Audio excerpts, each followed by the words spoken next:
this question here, same thing. If you see root 1 and root 3 as the coefficient, right, you should know that the ratio is 1 to root 3. You could actually find the exact argument. So this exact argument here would be like that. Okay, so this is actually 60 degrees. So this is actually pi over 3 to root 3. So argument of z is actually 2/3 pi.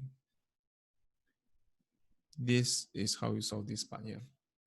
Okay, then after that, the modulus of z will just be square root of 1 square plus root 3 square, which is actually just 2. Okay, now you know that z, actually you don't even need the modulus.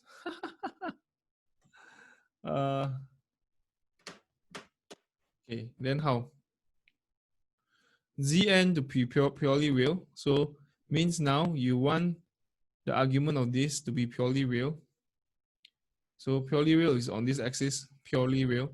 So means argument of Zn over Z conjugate would be here, here, just adding k pi, Because you alternate, you from 0 just adding k pi. So this is actually just k pi. Okay, k is an integer value. So keep adding k pi so that is 0, k pi, 180, 180. So that's how you see it. So this part here is okay. This one here is just like logarithm, exactly the logarithm, k pi. And argument z conjugate is actually negative argument z. So this will be argument nz plus argument z. K pi argument z. Argument z is how much? To the pi. Okay, so argument z would be 3 over 2k minus 1. Yeah, there you go. This is your n. So your n is quite straightforward. You can just use GC or you can just guess and check. Guess and check is easier. If you're not very sure, you can just use GC. 3 over 2. Okay.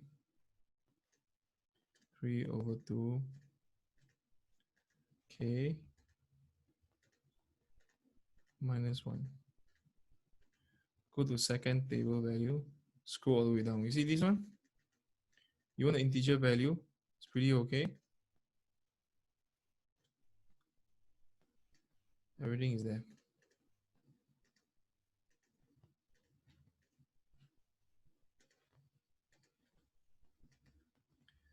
Okay, so this part here.